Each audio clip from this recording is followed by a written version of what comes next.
Amados hermanos, el Señor les bendiga. Ya estamos en el capítulo 12.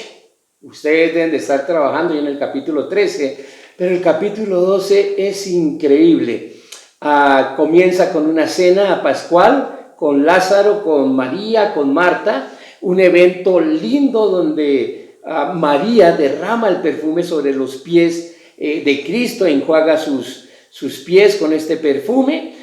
Luego de esta cena, al día siguiente, Jesús va donde está la Jerusalén, lo reciben grandes multitudes, pero déjeme decirle algo de estas multitudes. Me llama la atención el verso 37, porque el verso 37 dice: pero aunque había hecho tantas señales delante de ellos, no creían en él. ¿Qué señales había hecho Jesús? Las bodas de Caná, el agua en vino, había sanado al hijo del oficial, había sanado al paralítico, había alimentado a los 5,000, había dado la vista al ciego de nacimiento y había resucitado a Lázaro. Estas señales son las que nos cuentan Juan para que creamos que Jesús es el Cristo, el Hijo de Dios. Así que eran señales lo suficientemente grandes como para que al verlas inmediatamente creyéramos en esto, que Jesús es el Cristo, el Hijo de Dios. Sin embargo, nos dice que aún ellos no creían. En el verso 38, 39 y 40 se nos habla de una profecía de Isaías. En el capítulo 53, verso 1, y luego en el capítulo 6, el verso 10. Estas profecías sencillamente nos están diciendo que el Señor cegó sus ojos, que endureció su corazón para que ellos pudieran entender con su corazón y se convirtieran, para que así el Señor los sanara. Hay algo de esperanza después de estas palabras, porque nos dice el 42, sin embargo, muchos aún de los gobernantes creyeron.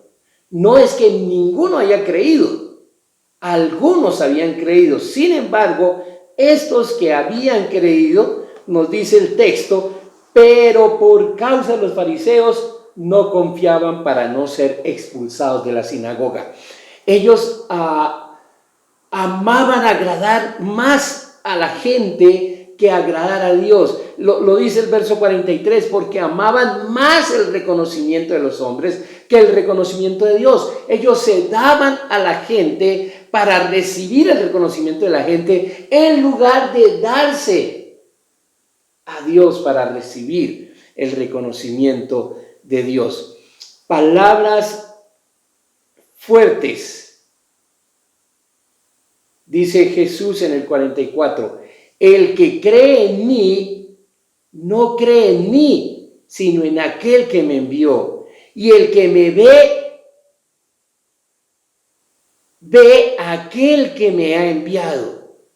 Yo, la luz, he venido al mundo para que todo el que cree en mí no permanezca en tinieblas. 3 cosas.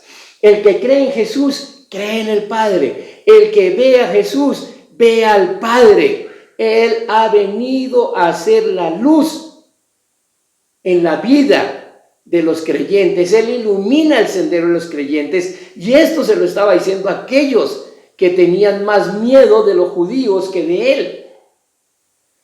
Su palabra da salvación.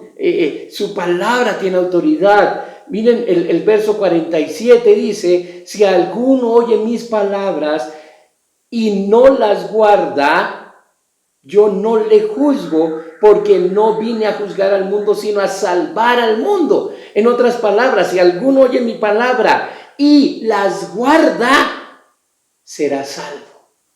El que me rechaza, dice el verso 48, y no me recibe o no recibe mis palabras, tiene quien lo juzgue. La palabra que he hablado, esa lo juzgará en el día final.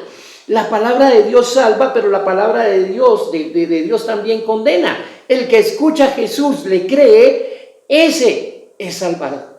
pero el que escucha a Jesús y le rechaza, ese mismo es condenado. Y dice el verso 49, porque yo no he hablado por mi propia cuenta, sino que el Padre mismo me ha enviado, me ha dado mandamiento sobre lo que he de decir y lo que he de hablar. Y sé que su mandamiento es vida eterna. Por eso lo que yo hablo, lo hablo tal como el Padre me lo ha dicho. La palabra de Jesús tenía autoridad porque era la palabra del Padre. Hermanos, hay mucho más todavía, pero quiero quedarme con esto último. Creer en Jesús es creer en Dios. Ver a Jesús es ver a Dios. Jesús vino para ser luz en nuestras vidas. Su palabra salva, su palabra condena, porque su palabra tiene autoridad. El Señor les bendiga.